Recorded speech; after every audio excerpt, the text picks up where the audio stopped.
नमस्कार दोस्तों।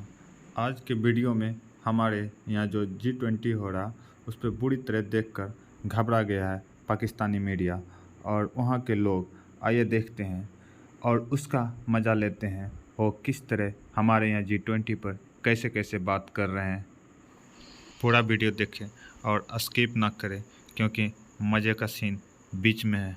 मुझे कुछ चीजें समझ में नहीं आई। एक तो ये कि बांग्लादेश के की जो प्राइम मिनिस्टर हैं वो इस टाइम दिल्ली में मौजूद हैं G20 के हवाले से। मुझे समझ नहीं आया कि मतलब वो तो G20 के मेंबर नहीं है, तो उनका वहां पे आना। और इसके अलावा एक दो और कंट्री भी हैं जिन जो कि G20 के मेंबर नहीं है लेकिन फिर भी वो वहां पे मौजूद हैं। इसकी क्या वजह हो सकती है? सेकेंडली, वर्ल्ड बैंक के जो इस टाइम प्रेसिडेंट हैं अजय बंगा साहब, वो भी वहां पे मौजूद हैं। इवन एशियन बैंक के आई थिंक वो भी जो प्रेसिडेंट है या हेड है वो भी वहां पे मौजूद हैं। इस तरीके से वर्ल्ड पावर्स या वर्ल्ड लेवल की पर्सनैलिटीज जो मौजूद हैं, क्या कहेंगे आप? मैं समझता हूँ। मैं जो सब मैं एक्सपेक्ट कर रहा था कि आप आखिर में कहेंगे कि अगर बांग्लादेश के लीडर वहां मौजूद हैं तो आज पाकिस्तान के लीडर वहां पे मौजूद क्यों नहीं है। जी सर। अगर इसको दूसरे लफ्जों में देखा जाए, और ये अनफॉर्चुनेट रियलिटी है क्योंकि हम भारत के पड़ोसी हैं, और अनफॉर्चुनेटली इस वक्त जो पाकिस्तान के हालात हैं वो ऐसे नहीं है कि वहां पे इस वक्त पार्टिसिपेट करता, या एक जो गवर्नमेंट केयर टेकर है उनके पास मैंडेट मौजूद नहीं है, और दूसरा पाकिस्तान के हालात नहीं है ऐसे। लेकिन अगर देखा जाए तो चो साहब यहाँ पे अर्ज करना चाहूंगा, जब भी इस तरह की कोई समिट या कॉन्फ्रेंसेज होती हैं G20, तो दूसरे मुल्कों के जो सदूर होते हैं वो एज ए ऑब्जर्वर वहां उनको इनवाइट किया जाता है। वो जाते हैं, पार्टिसिपेट करते हैं, देखते हैं कि उनमें से उनको कौन सी चीजें सूट करती हैं, तो उनको उनकी भी बात को समझा जाता है, उनके मसाइल को भी समझने की कोशिश की जाती है। तो मैं समझता हूं कि इस वक्त बांग्लादेश भी जिस तरह मैंने आपको पहले अर्ज किया था, एक टेक्निकल चीज है कि कोविड-19 के बाद जो दुनिया चाइना से बिजनेस लेके निकल रही है बाहर, और उसको अब दूसरे ममालिक में डिवाइड किया जा रहा है, जिस तरह वियतनाम है, मलेशिया है, सिंगापुर है, बांग्लादेश का नाम भी है, भारत का भी उसमें नाम है। मैं ख्वाहिश करता हूं कि कभी मेरी मादरे मिल्लत का भी उसमें नाम हो, पाकिस्तान का भी नाम हो।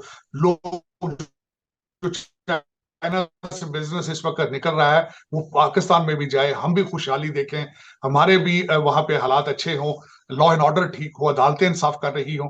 होगा ऐसे इंशाल्लाह ताला, ऐसी बात नहीं है, लेकिन उम्मीद रखनी चाहिए। लेकिन मैं समझता हूँ कि इस वक्त ना सिर्फ बांग्लादेश, दूसरे कई ममालिक के सदूर और उनके लीडरान जो हैं वो भी भारत पहुंच चुके हैं, और मैं समझता हूँ it's a big success, it's a big success. ठीक है सर, आपने बात की जैसे बांग्लादेश की और पाकिस्तान की बात की। नो डाउट ये एक बिल्कुल आम सी बात है कि भाई इस टाइम पाकिस्तान और इंडिया के रिलेशन बेहतर नहीं है, इसलिए कि इसलिए G20 में वहां पे नहीं बुलाया जाता या ना नहीं वहां पे हम जा सकते। लेकिन सर जिस तरीके से बांग्लादेश ने अपने रिलेशन बेहतर रखे, आज देखें वर्ल्ड पावर के साथ वो अगर बैठे हैं, या जाहिर बात है पूरी दुनिया में जब कवरेज हो रही है, पूरी दुनिया में इस चीज के ऊपर डिस्कशन हो रही है G20 को लेके, तो कहीं ना कहीं ये भी जिक्र तो आएगा कि बांग्लादेश भी मौजूद था। यानी कि बांग्लादेश का नाम भी पूरी दुनिया में जाएगा और इससे बांग्लादेश के बिजनेस को, इकोनॉमी को और ओवरऑल इमेज को बहुत बेहतर वो होगा उनके लिए। देखें, इस वक्त बांग्लादेश चौधरी साहब काटन के बिजनेस में और काटन की मलबूसात के बिजनेस में दे आर एशिया के अंदर सबसे बड़े एक्सपोर्टर वो हैं। अगर आप बांग्लादेश के उनके प्रोजेक्ट्स देखें किस तरीके से फॉरेन इन्वेस्टमेंट को अट्रैक्ट करते हैं, इस रिमार्केबल। मैंने उनका एक प्रोजेक्ट पढ़ा था, वो की उसको कहते हैं टर्न की प्रोजेक्ट्स। वो गवर्नमेंट उनकी फॉरेन इन्वेस्टर्स को हर चीज एस्टेब्लिश करके देती है, पूरी फैक्ट्री बिल्ड करके देती है, उनको मुलाजमीन भी हायर करके देती है। तो दर हकीकत मुल्क ऐसे तरक्की नहीं करते, सिर्फ कागजों पे प्रोजेक्ट बनाने से तरक्की नहीं होते, इनके ऊपर स्टेप भी चाहिए होते हैं। इस वक्त पाकिस्तान के अंदर पॉलिसीज बनाई जाती हैं, कमेटियां बनाई जाती हैं, उनके ऊपर सारा कुछ किया जाता है, लेकिन उसको डिलीवर नहीं कर पाते। इस वक्त पाकिस्तान के अंदर ये प्रॉब्लम है।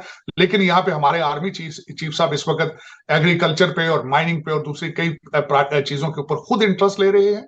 और मैं समझता हूं कि आने वाले दिनों में we have to stay optimistic. हमें उम्मीद रखनी चाहिए कि हमारा पाकिस्तान भी अगली G20 या अगली G7 की मीटिंग्स में हमारा पाकिस्तान भी अपने आप को रिप्रेजेंट करेगा। Definitely sir, as a Pakistani मैं भी यही चाहता हूँ, और कोई भी एजुकेटेड पाकिस्तानी हो, कोई भी मुहिब्बे वतन पाकिस्तानी हो, वो यही चाहेगा कि भाई हमारा भी नाम हो, हमारी भी रिस्पेक्ट हो। लेकिन उसके लिए सबसे पहले हमें अपनी गलतियों को मानने की जरूरत है। अगर हम गलतियों को नहीं मानेंगे, गलतियों को डिस्कस नहीं करेंगे, ये कहेंगे कि भाई नहीं नहीं पाकिस्तान यानी गलती को डिस्कस करना पाकिस्तान को बदनाम करने के बराबर है, तो फिर शायद हम आगे नहीं जा पाएंगे। जानेंगे। सर, एक बड़ी बात जो G20 में हो रही है वो ये हो रही है कि शायद यूएस बैक करने वाला है इंडिया को परमानेंट सीट के लिए यूनाइटेड नेशंस में, या इस तरीके से आप तक यह खबर पहुंची? देखिए, ये खबर जो सब आज की नहीं है। भारत जो है वो सिक्योरिटी काउंसिल की परमानेंट सीट के लिए काफी अरसे से इंटरेस्टेड था और उसको उसके लिए काम हो रहा था।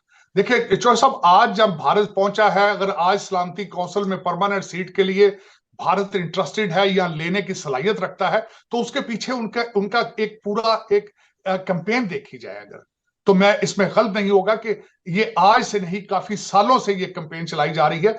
आज मैं समझता हूं कि India is very close to get that permanent seat in security council, और मैं they deserve it the way they have been rising as a not only India has proven themselves. उन्होंने अपने आप को इस चीज़ के लिए साबित किया है कि वो इस चीज़ के लिए कैपेबल हैं। India is the 4th largest economy, I think 5th और 4th largest economy in the world.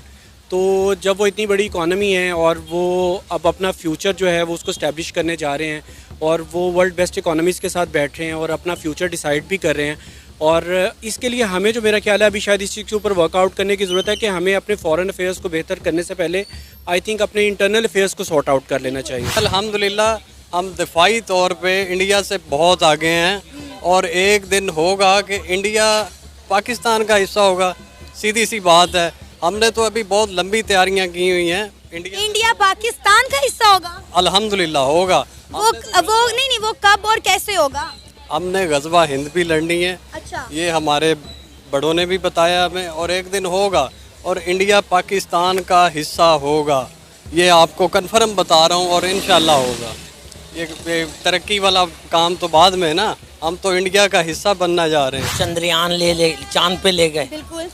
हालांकि वो जैसे भी ले गए, जिसकी भी टेक्नोलॉजी उन्होंने स्नैच अवे की, कहाँ से भी जो भी हुआ, मैं आई डोंट वांट टू उसके ऊपर नहीं बात करना चाहता। कर लेते हैं उस पर भी बात, पता तो चले, हमें भी पता चले ऐसे कौन सी हकीकत है जो हमें नहीं पता। रशियन टेक्नोलॉजी, ठीक है, रूस पूरी स्पेस में उनकी one of the top technology ever, we have heard about that and we learn. Okay, Indian technology उसी का एक शाखसाना है, तसलसल है।